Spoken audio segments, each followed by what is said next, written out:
everyone. I'm Ione Butler and I'm the founder of Uplifting Content. And today I'm very, very excited to have this conversation. We were supposed to have it yesterday, but I was ill and Johann had a thing, so it's all good. I was like a dementia patient, let's be honest. I completely forgot. It's my fault. You completely forgot and didn't realise that we were doing it yesterday. So apologies for people that were on the call for yesterday, but we're doing it now.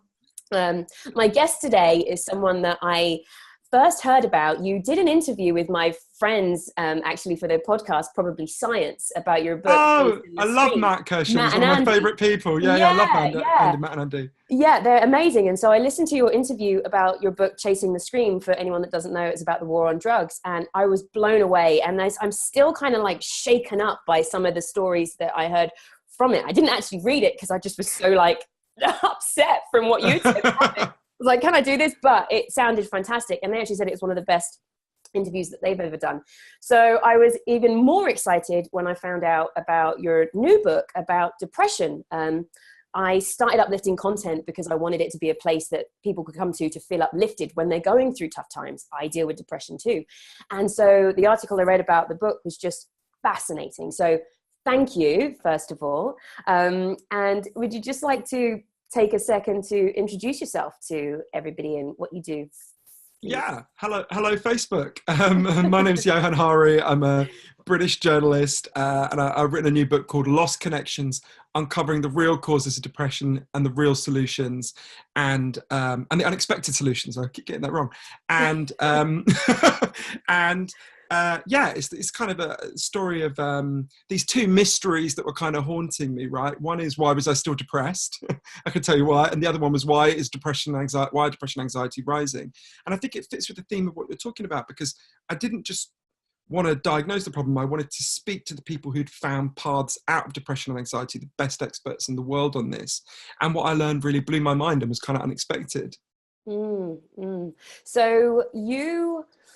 tell me about because you kind of mentioned this a little bit, your experience with depression. So you were on antidepressants from a young age. I've always felt really strongly that the reason I had depression wasn't to do with the chemical imbalance, which is what the doctor said. It just didn't make sense. It was, for me, it was the way I looked and dealt with and was taking on things that were happening in an external world. So would you give us a bit of background about your experience with it?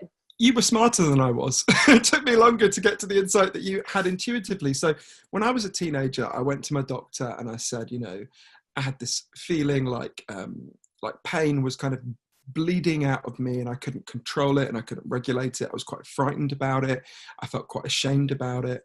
And my doctor told me a story that loads of people were being told across the world at that time in the 90s. They're still being told it today. One of my nephew's best friends went to the doctor this week and was told a very similar story.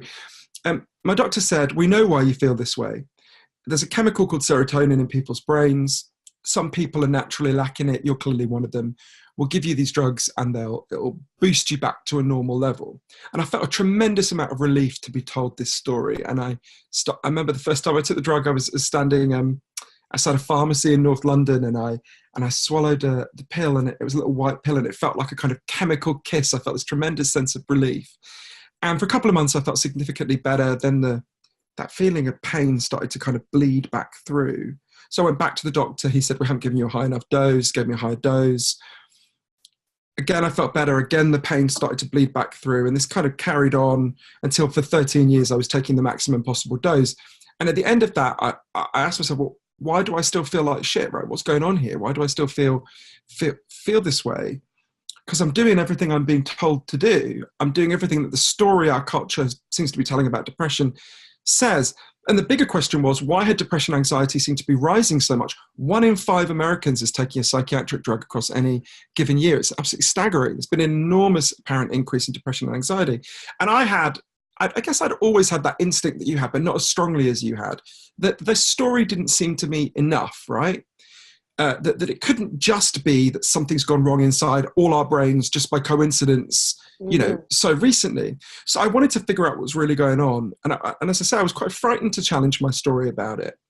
And so I ended up going on this big, long journey for Lost Connections, over 40,000 miles, sitting with the leading experts in the world on what causes depression, how you solve depression, and just really crazy places that just had a very different perspective on this, from an Amish village in Indiana, because the Amish have really low levels of depression. I can explain why if you want. To a city in Brazil that banned advertising to see if it would improve people's mental health. Did it? Yes, to a lab, and I can explain why, to a Yeah. lab in Baltimore where they were one of the best universities in the United States, where they were giving people the active component of magic mushrooms to see if that would help with depression. And I think the main thing I learned is, the first thing and the most painful thing was that what you knew intuitively, Ione, which is that the story I'd been told was not true, right? Depression is not caused just by a chemical imbalance in people's brains. Professor Andrew Scull at Princeton University says it is deeply misleading and unscientific to say that depression is just caused by low serotonin. Dr. David Healy, one of the experts here in Britain, said to me, you can't even say that story has been discredited, because it was never really credited. There was never a time when half of the scientists in the field would have said it. That was super challenging. It doesn't mean chemical antidepressants have no value. They have limited but real value, and I can talk about that if you want. But they don't solve the problem for enormous numbers of people. They're a little boost for some people, and that's valuable and important, but they don't solve the problem. And then I learned about what's actually causing depression and anxiety. I learned that actually 9 factors for which the scientific evidence increases depression, 2 are biological, and 7 are factors in the way we live, some of which have been really rising. And that opens up a whole different set of solutions, as you can imagine, which I then kind of explore. Yeah. Sorry, I know I just dumped a huge amount on you there. I apologise. I want to know about all of it right now. So the first thing that I really wanted to touch on, because I did a video a couple of years ago, just me talking about feeling depressed, suicidal, blah, blah, blah. And I talked strongly about how I didn't like antidepressants because they numbed me and made me lose my sex drive and didn't really address the problem. And then I had a few people come back and say, aggressively saying, you know, don't tell people to stop taking antidepressants. And I was like, actually, I don't want to do that, because like you say, there is value in it. So like, I want to talk about the things that you discovered, but like, it's just to cover that point of there is value to antidepressants. Can you sort of say like why and when they are valid? So I think in the real world, almost everyone is capable of a subtle conversation about this, right? Yeah. And the facts are a little bit subtle, but not that difficult to understand. So depression is measured by something called the Hamilton scale, right? I've always felt sorry for whoever Hamilton was, because he gets remembered just by how miserable people are. But anyway, the Hamilton scale goes from 0, where you'd be basically just a drop to tab of ecstasy, to 51, where you would be acutely suicidal, right? It's the measurement of it. And to give you a sense of what a movement on the Hamilton scale looks like, if you improve your sleep patterns, you get a 6-point gain on the Hamilton scale, right? On average, chemical antidepressants give people a 1.8-point gain on the Hamilton scale. On average, puts it as the average. Some people get more, some people get less. So I initially got more and eventually got less. Now, it's important to say 1.8 points is more than a placebo. It's not nothing. If you're in desperate straits, as a lot of people I love are, 1.8 points on the Hamilton scale is a real difference to you. But that isn't a big enough rise to lift huge numbers of people out of depression. Mm-hmm. And you also mentioned, and this is another point which doesn't negate that benefit, lots of people experience really powerful side effects that actually outweigh that benefit for them. Not everyone, clearly. So like, you know, you mentioned the issue for sex drive, massively affect 75% of men who take chemical antidepressants, it affects their sexual functioning. For me, it's like embarrassing to talk about, but it meant that I found it took me an extremely long time to ejaculate, which might sound like a good thing to a teenage boy, but actually really isn't, because it just puts you off sex, right? It makes sex quite painful. It's just not very... Also, I put on enormous amounts of weight, like huge amounts of weight. I know how much of it was due to the antidepressants, because when I stopped, I lost a huge amount of weight and didn't start exercising. So, you know, so I think that's the complex picture, which is there's some real benefit, there's some real drawbacks. Different individuals need to make that calculation with their doctors for themselves. But for me, the most important thing is to say, firstly, we need to look at what causes depression and anxiety, because actually there's evidence for even more effective antidepressants, which are things that solve the problems that make us depressed and anxious. I think that's crucially important. And secondly, we mustn't tell people a false story about antidepressants. So the false story is you're depressed just because of a chemical imbalance in your brain. What that does is it cuts people off from finding the actual sources of depression and anxiety and solving them. You know, one of the things that really helped me change my mind about antidepressants, or not exchange my mind, expanded my mind, because I don't want to take anything off the menu. I want to expand the menu, right? Chemical antidepressants should remain on the menu. One of the things that really helped me to think about this differently was this South African psychiatrist I interviewed called Derek Sommerfeld, right? So Derek happened to be in Cambodia when chemical antidepressants were first introduced in Cambodia in about 2001. And the doctors there didn't know what they were. So he explained. And they said, oh, we don't need them. We've already got antidepressants. And he said, what do you mean? He thought they were going to talk about like a herbal remedy or something. They told him a story. There was a farmer in their community who worked in the rice fields. And one day he stood on a landmine and he got his leg blown off. So they gave him an artificial limb. But, you know, it's really painful to work underwater with an artificial limb. When he went back to work, I imagine it's pretty traumatic to work in a place where you've just been blown up. He started crying all day, didn't want to get out of bed, classic depression. They said to Derek, we gave him an antidepressant. He said, what did you do? They explained, they went and sat with him. They listened to him. They saw that his pain made sense, that there was a perfectly understandable reason why he was depressed. They figured if they bought him a cow, he could become a dairy farmer. He wouldn't have to go into the fields and be in such pain and be so traumatized. They bought him a cow. His depression went away within a few weeks. They said to Derek, so you see, doctor, that cow was an antidepressant. Now, if you've been raised to think about depression the way we've been, that sounds like a joke, right? A cow is an antidepressant. If you want, but what those Cambodian doctors knew is, I think the single most important thing I want to explain to people about depression and anxiety that I learned from these amazing scientists, if you are depressed, if you are anxious, you are not crazy. You are not biologically broken. You are not a machine with broken parts. You're a human being with unmet needs, and you need help to get those deep psychological needs met. And you deserve that help. Thank you. Thank you. It's just so blindingly obvious to me. And like, why is that not what? Okay. Thank you. So in your, when you went off and did all your research, tell me some of those things that you found, the causes, what's more fun? I'm intrigued to know what you found with the Amish community, what kept them so happy.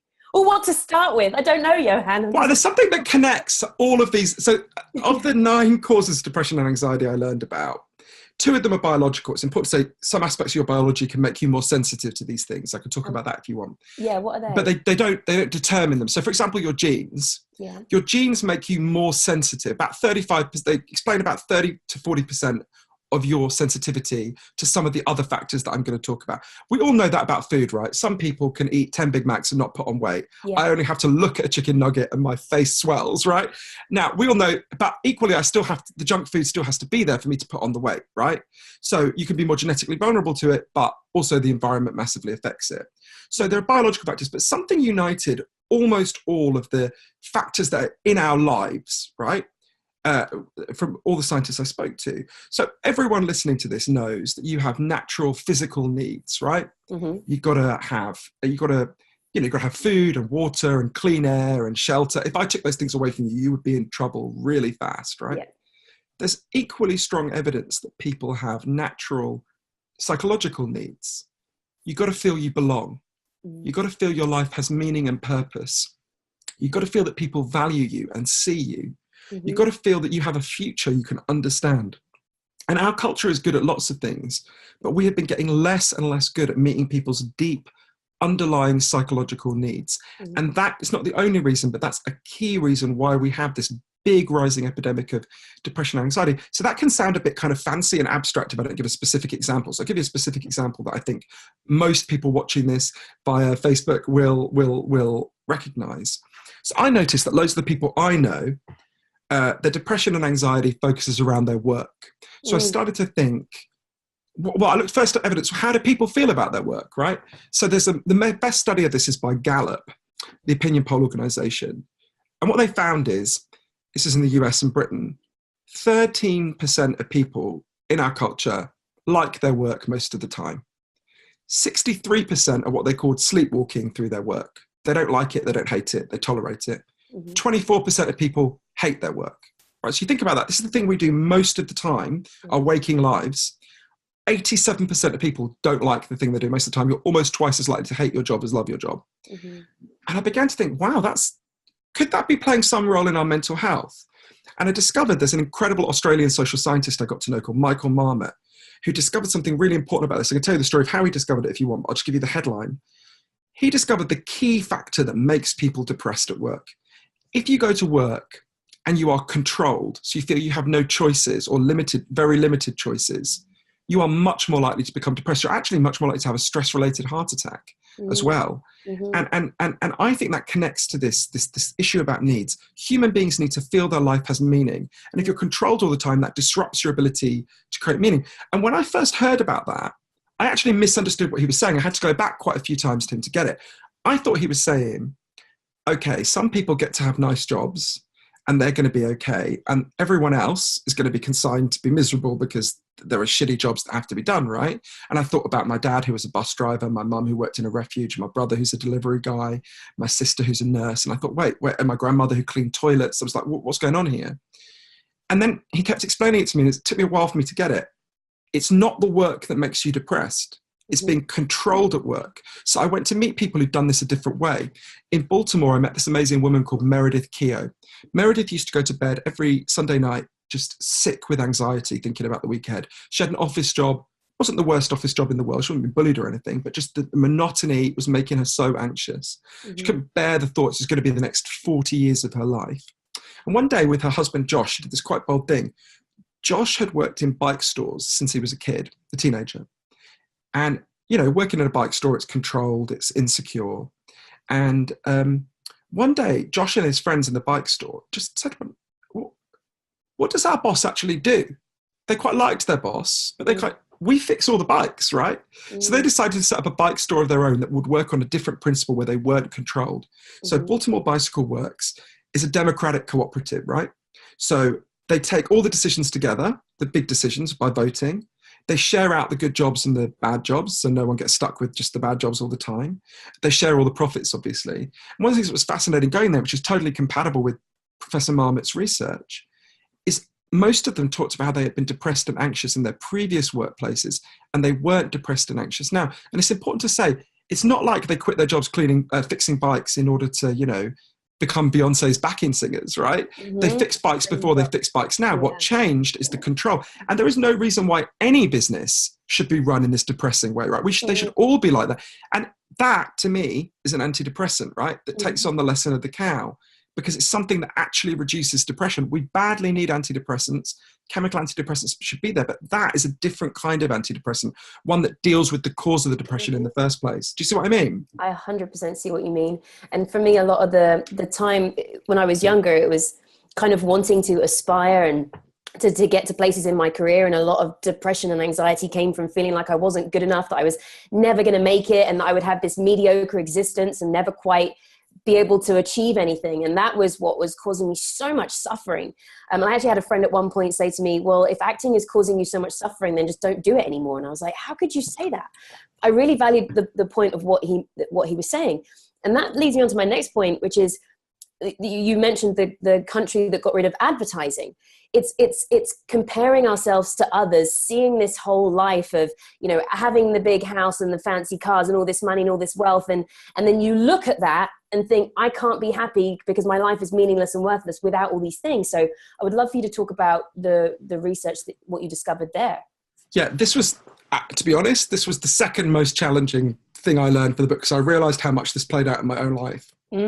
So for thousands of years, philosophers have said, if you think life is about getting money and having status, you're going to feel like shit, right? That's not an exact quote from Confucius, but that's basically what he said, right? He was a G.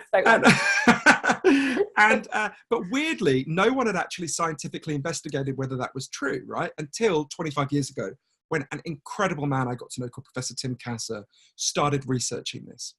And so he started this research. So he knew already that it had already been discovered by psychologists. There are basically two kinds of motives that human beings have to do things, right? And we're all a mixture of the two.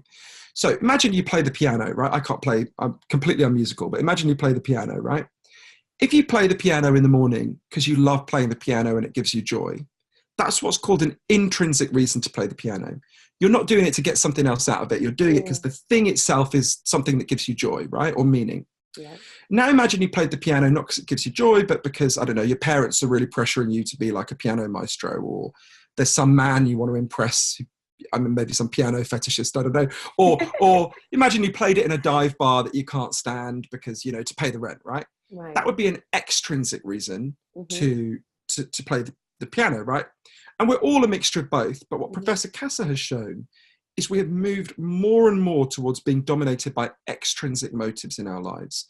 And even more importantly, what he's proved is the more you're driven by extrinsic motives, the more you are worried about how you look to other people rather than whether what you're doing is valuable in itself, the more likely you are to become depressed and anxious. It's a really quite big effect. It's been discovered in 22 studies with depression and I think 14 studies now with anxiety. Mm-hmm. And so, this is why I would call those values like kind of junk values, right? Mm-hmm. It's like we're constantly being told, live your life according to, a good example of how that works, I think, is this little experiment that was done in the 70s. They get a load of 5-year-olds and they put them in a little sandbox, right? And they're split into 2 groups. The first group is shown 2 adverts for a particular toy. Mm-hmm. And the second group is shown no adverts. And at the end of that, they say to all the kids, okay, kids, you've got a choice now. You can either play with this nice boy who doesn't have the toy in the advert, or you can play with a nasty boy who does have the toy, right? So, and what happens is the kids who've seen the advert choose to play with the nasty boy with the toy, and the kids who haven't seen the advert choose to play with the nice boy who doesn't have the toy, right? Mm-hmm. So just a couple of adverts primed them to choose a lump of plastic over the possibility of kindness and connection. Mm. That is happening to all of us all the time. If anyone watching this has ever stayed longer at work rather than go be with their friends so they can buy something crappy they don't really need, that dynamic is playing out for you, right? These junk values telling us that life, which make you much more insecure, telling you that you should be living your life not because of what you think is valuable, but because of how you will look to other people. Mm-hmm. And I don't think I need to mention the most powerful man in the world is a really extreme expression of that, right? Mm. And is profoundly unhappy. Mm-hmm. It makes you feel much worse. And one of the interesting things is Professor Kasser did this interesting other experiment with a guy called Nathan Dungan, where they get a load of teenagers who were obsessed with the idea they had to have like the latest sneakers or something. And they say to those, they get them with their parents who were kind of frazzled by why, their teenagers constantly demanding consumer stuff. And over a load of months, they just meet once a week. And at first, they just talk about, why do you want these sneakers? And at first they go, because they're the best sneakers. And after a while, the teenagers would go, it's because I want to belong. Right? It's because I want to have status. Mm-hmm. And you didn't have to ask many more questions before they start going, maybe I don't need these to belong and have status. But then what they did, which is more interesting, is they start thinking about, well, what do you really value in life? These are the conversations we don't have as a culture. Set aside the bullshit you're told by advertising. What do you think is important? Mm-hmm. How could you have more of that in your life? And they followed these people over several months. And one of the things they found is just meeting and talking about this stuff, going through, okay, how much of this stuff in my head has been put there by bullshit and advertising? Mm-hmm.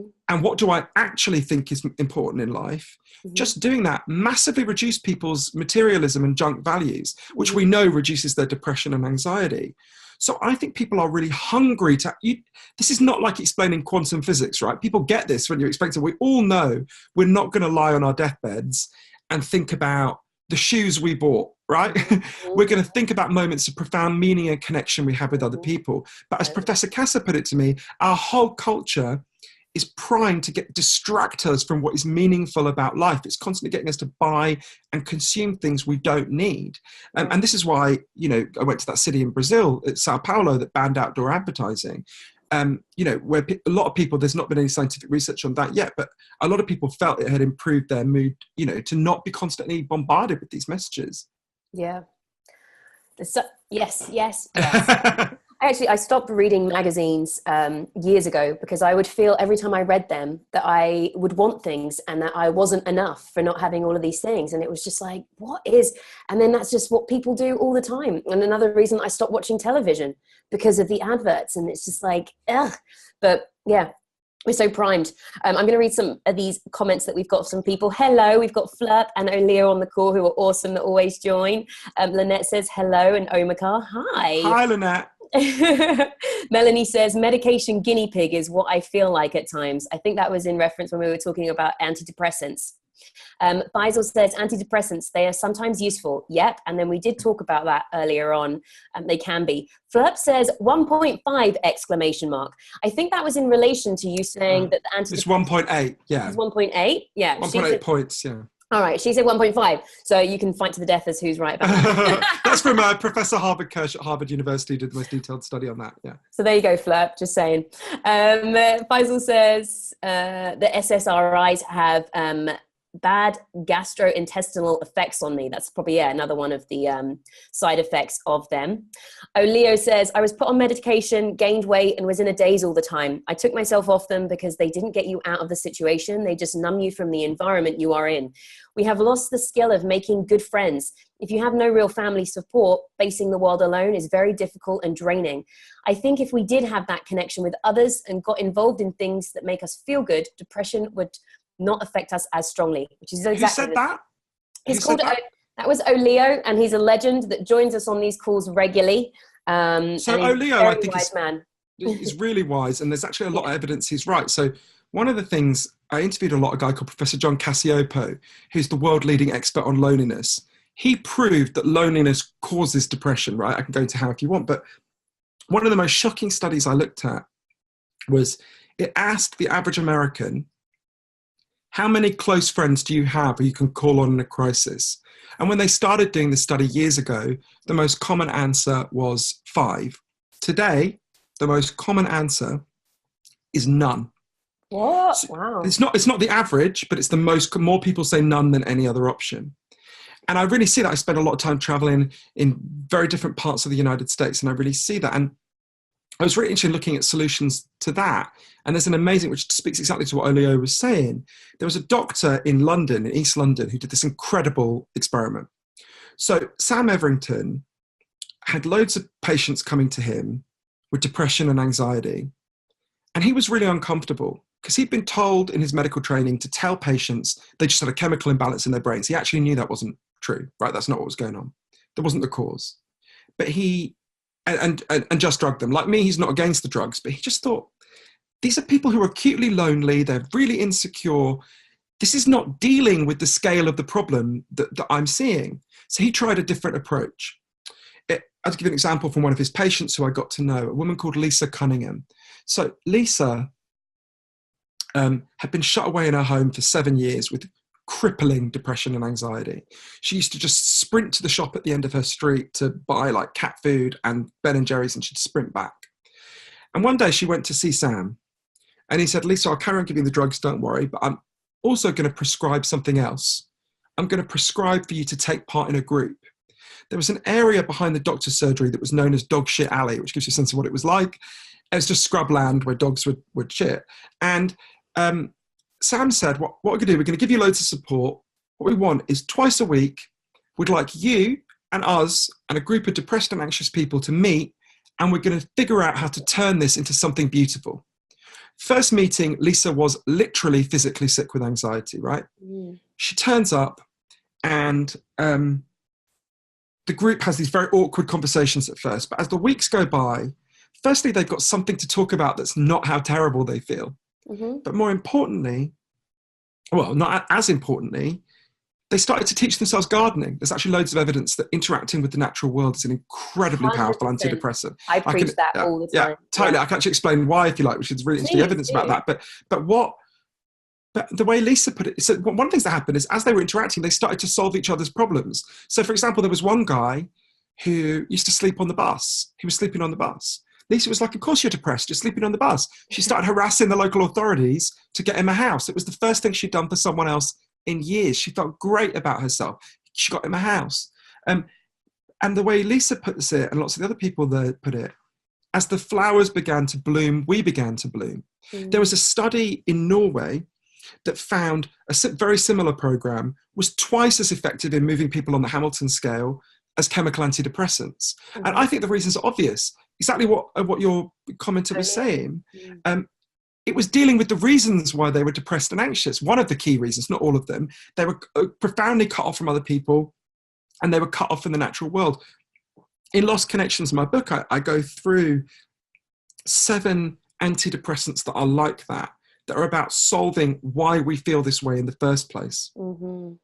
Powerful. What's the science behind being in nature? Because I'm all about nature. A friend of mine who you should totally interview, Dr. Isabel Benkei, who is the most amazing person ever. She's a Chilean primatologist and super hard. She said she would only explain this to me if I would walk up a mountain with her, so she forced me to. But so Isabel has done loads of this interesting research, but lots of other people have done it as well. So Isabel showed that, it's well documented, animals in zoos often go crazy and display behavior that is like depression. Parrots will rip out their feathers. Horses will start swaying obsessively. Elephants will grind their tusks against the wall. Tusks are their pride and joy in the wild. Grind their tusks against the wall in despair. They'll sleep upright for years, which they never do in the wild. They're deprived of their habitat and it causes them agony. And there's a lot of evidence. So I'll give you an example that something similar is happening with humans. There's a prison in Michigan. It's the state prison, where, not by design, just by coincidence, one part of the prison looked out over green space, trees and everything, and another part of the prison looked out over just bare concrete. When this was studied, they found that the people who looked out over greenery were 23% less likely to develop mental health problems than the people who were looking out over concrete. There's loads of evidence about this that I go through in Lost Connections. And I was interested in why, and it's also interesting that it's related to why psychedelics seem to work for depression as well, psychedelic drugs. Although there's a caveat to that I can get me to explain. So one of the things that happens when you're exposed to nature, the natural world, is most people feel a sense of awe. So your sense of ego drops away and you get a really strong sense, oh, I'm connected to all of this. I'm small, the world is big. I'm part of this big tapestry of life, right? And partly what depression is being trapped in your own self, your own ego, being in it, rattling around and not being able to get out of that. So creating senses of awe is really powerful. One of the ways we know this is, so I interviewed loads of scientists all over the world who've been doing this new research and giving people psychedelics to see if it will help with things like addiction, depression. So psychedelics, particularly psilocybin, which is the active component in magic mushrooms. And they found something, they found loads of fascinating things, but there's a little subset of what they found that particularly blew my mind.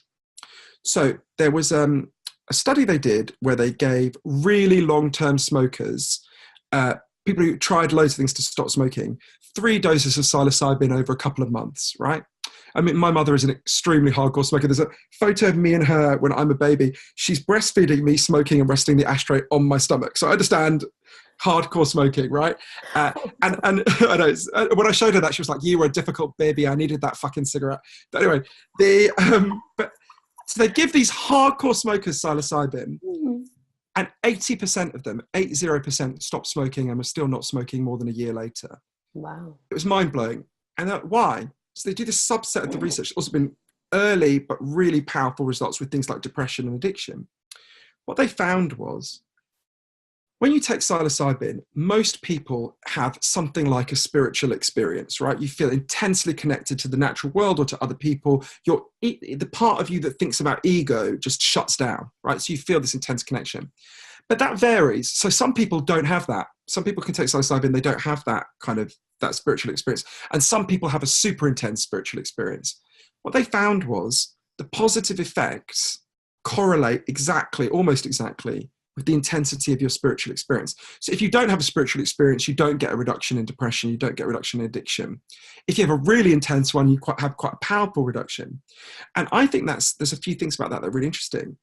Giving people an experience of deep connection reduces depression and anxiety. Again, it tells us that depression is about being disconnected from the things that matter. Yes. But also there's a kind of catch to that, which is, I really want to be careful to say, it is not that psilocybin, we mustn't make the claims for psychedelics that were made for antidepressants in the 90s, that it flips a chemical switch in people's brains and sorts them out. What it gives you is a learning experience, which you then have to integrate into your life if you can change your life. So there was an example, Robin Carhart-Harris, who led the study, it was one of the people who led the studies in London where they did it, gave people, depressed people psilocybin, explained to me, one woman who was very depressed, they give her the psilocybin, she has this huge spiritual experience and her depression massively abates. And then she goes back to the kind of horrible, constrained job that she had in a horrible office. And she just couldn't live in a way that was compatible with those insights, right? And her depression came back. A big part of my argument in Lost Connections is the way we live as a society prevents people from getting out of depression. And I'm certainly not saying to depressed and anxious people, hey, it's your job to fix this, right? One of my closest relatives is a struggling single mother who's working every hour she can to pay the rent, to keep her, and she gets home and she collapses because she's so tired. The idea is saying to her, it's your job to fix our society and it's your job to democratize your workplace and do all these things would be cruel, right? We've got to change the society so more people are free to change their lives. Up to now, we've put the onus for fixing depression only on depressed people. We don't do that with other things. We don't say the car crashes should only be solved by people who've been mangled in car crashes, right? Everyone has to have seatbelts and respect the speed limits and do a driving test and that has airbags and gets arrested if they do a DUI. We need big social change. Part of the problem is, because what I'm saying is the biological story we've been told is way too simple. What a lot of people think I'm then saying is, who haven't read the book obviously, is, well, then it's on you to sort it. And that is not true. There's another category, which is not your biology, not you as an individual, but all of us together. And that's where we find the solutions in this social. There are things that individuals can do that I go through in the book, which gives some help. But the biggest solution, and this is not just some wacky kind of left-wing position, this is the position of the World Health Organization. World Health Organization explained in 2011, mental health is produced socially. It's a social indicator. It requires social as well as individual solutions. So this is the kind of mainstream science. It's just never explained to ordinary people. It's never explained to me. I mean, at 13 years, I was prescribed antidepressants. No doctor even asked me, is there any reason you might feel this way? It just makes me so mad. Makes me so mad. But that's kind of a way that a lot of medicine is. Like, I was looking into a lot of nutrition stuff, considering being a nutritionist. Everything is all about masking the symptoms, not addressing the cause. And just in healthcare, that needs such a serious overhaul. Like, stop being so stupid. Stop putting band-aids over things and fix what's going, like, what is causing these things. Like, but that, I think you're totally right. And that requires a really big perspective shift. So one example, one thing that always shocks me, I spend a lot of my life in the US. One thing that always shocks me is the existence of indigestion pills, right? So if you're having dinner with someone and they'll take an indigestion pill and you go, but wait, indigestion isn't a malfunction. It's a signal from your body that something, you're eating too fast. It's actually, you really need to listen to that signal. Don't get rid of it, because that's actually, otherwise you're going to eat too fast. You're going to damage your internal organs. You're going to be unwell, right? And now, obviously, indigestion is trivial compared to depression, but I had to do this really difficult shift because depression is the most painful thing that's ever happened to me. And yet what I was learning is that in a similar way, depression is a signal, right? Depression is a signal that your deepest needs are not being met. And we don't want to pathologize that signal, right? What we want to do is listen to that signal, honor it, and help the individual to get through it. It's an alarm bell going off. The fact that such a huge number of people around us are depressed and anxious is telling us something's gone really wrong with the way we live. And instead of saying that they're all just crazy and they need to be drugged, there's value for drugs, but instead of just saying that, we need to listen to them and solve the problem. You know, there's a really dark example of this. This is one of the things that really shocked me in the research. So in the 1970s, something was discovered about depression that was regarded as so inconvenient that it was kind of, well, shut away. So in the 1970s, American psychiatrists for the first time drew up a checklist of symptoms for depression and anxiety, right? So that you could have kind of standardized diagnosis across the whole country, right? So it's a list of 10 symptoms, pretty obvious things like feeling worthless, persistent low mood. And what they said to psychiatrists and doctors is, if someone shows more than 5 of these symptoms for more than 2 weeks, you should diagnose them with depression, right? And give them care. So they send all this out and psychiatrists start using it. But what happened next was really interesting. Loads of psychiatrists start to come back and go, well, we've got a problem here. If we just use this checklist like you've told us, we should be diagnosing every single grieving person as mentally ill, because everyone who's lost someone they love shows these symptoms, right? So the psychiatrists meet again. They're like, oh shit, right, okay. So they invented something called the grief loophole, the grief exception, where they basically say, use all these symptoms to diagnose people unless someone they love has died in the last year, in which case it doesn't count, right? So they start using that again. But that started to beg all these questions. Wait a minute, you're telling us that depression is a chemical imbalance in the brain that we just diagnose with a checklist, except in one case, where there's one case where it's actually a response to something in the person's life. But why Why is that the only thing in life that means that you might reasonably feel this way? Why not if you've lost your house? Why not if you've lost your job?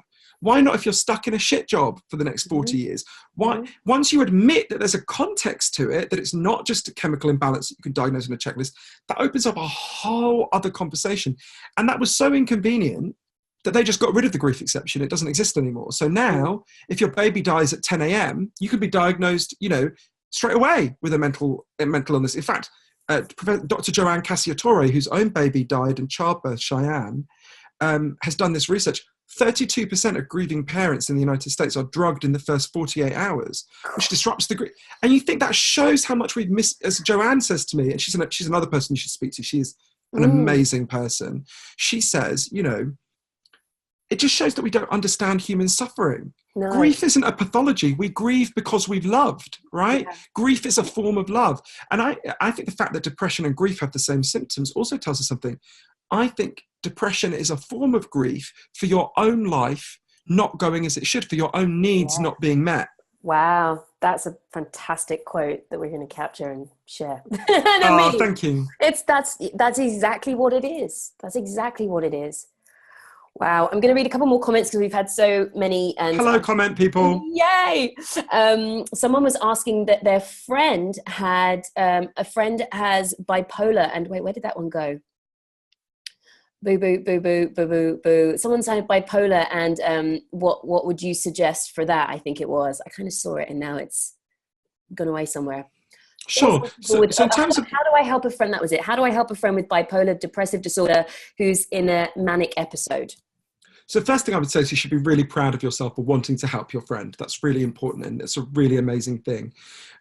So with all forms of mental health problems, there are three kinds of cause. There's biological causes, psychological causes, which are how you think about yourself, which I think is what you were talking about earlier, Ione, and environmental causes, which are a lot of the things we've been talking about up to now.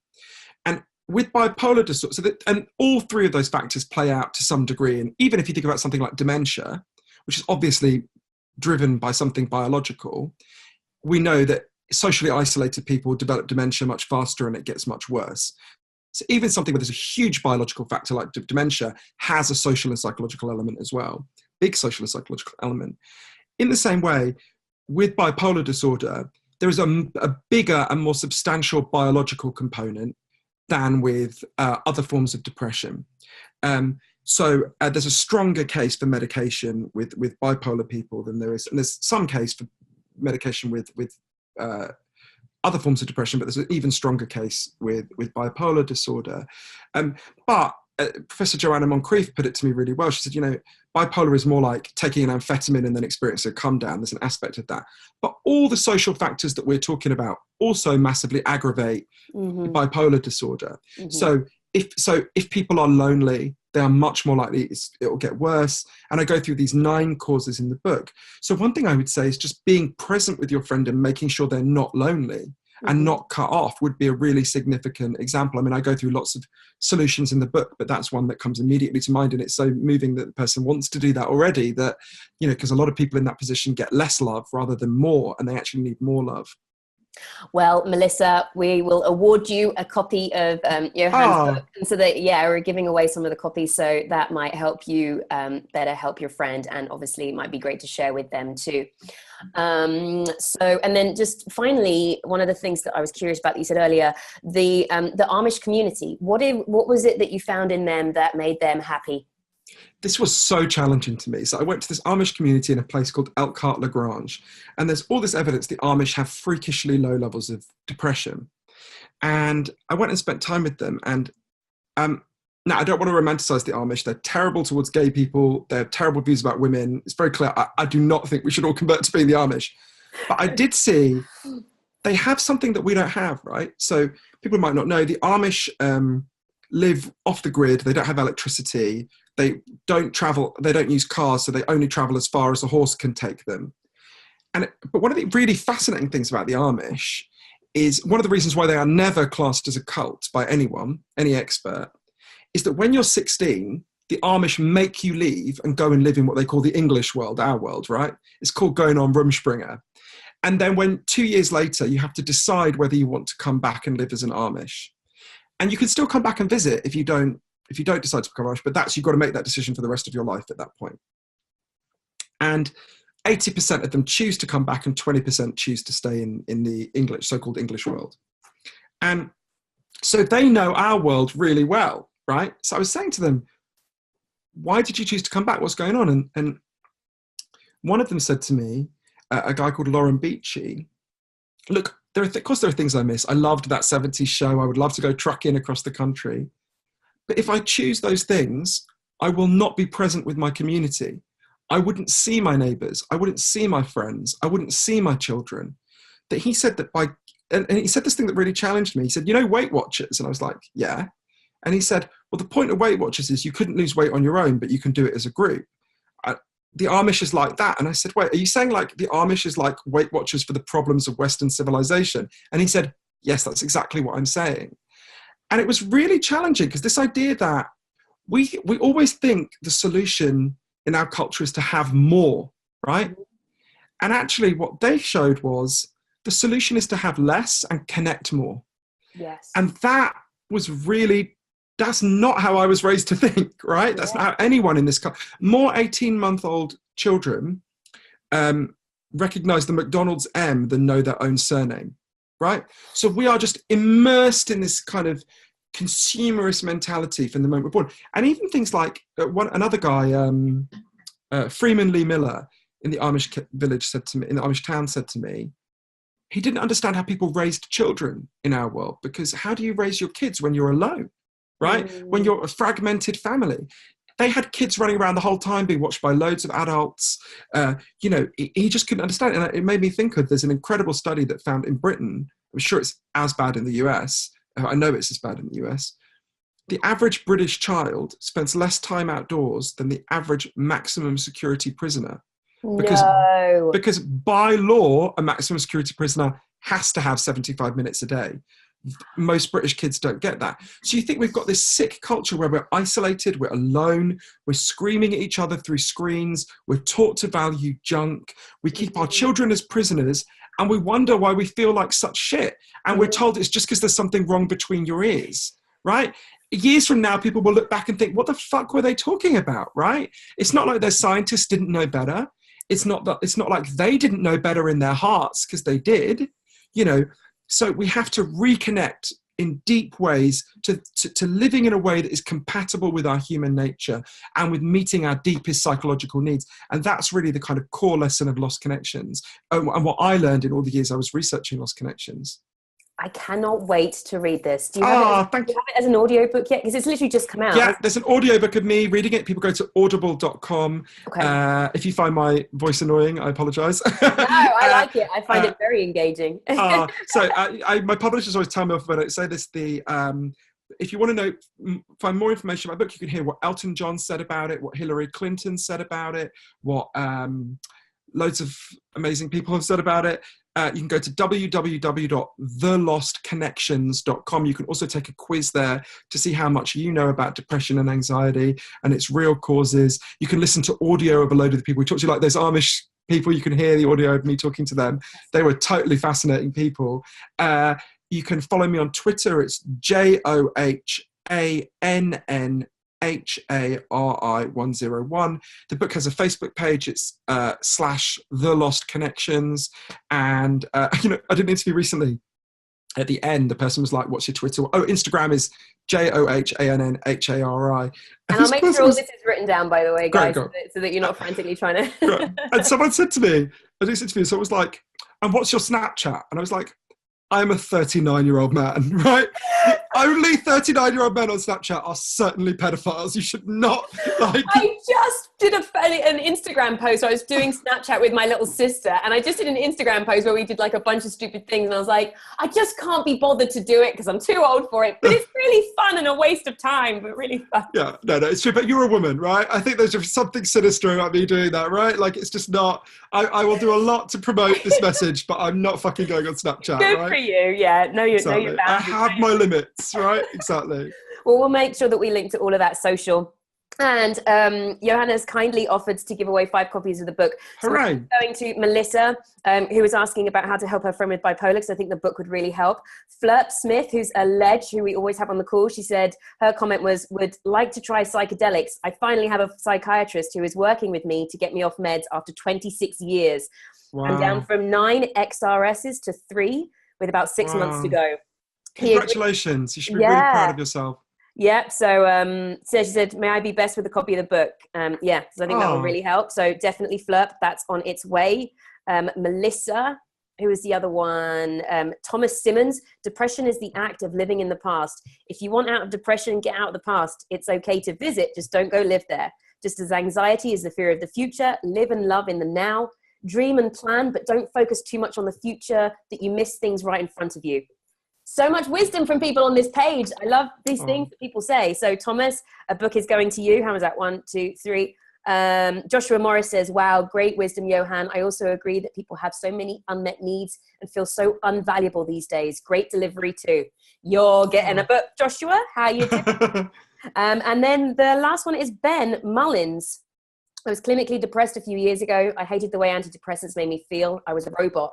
My therapist wasn't a big help either, but I was slowly able to change my mindset, think differently, and learn more about myself. This man is dead on. Anything can be an antidepressant if it triggers you appropriately. This is such a tough arena to tackle because no 2 people are the same from a mental and emotional capacity. Agreed. Right, was that 5? Did I do 5? 1, 2, 3, 4, 5. Yes. Johann, thank you so much.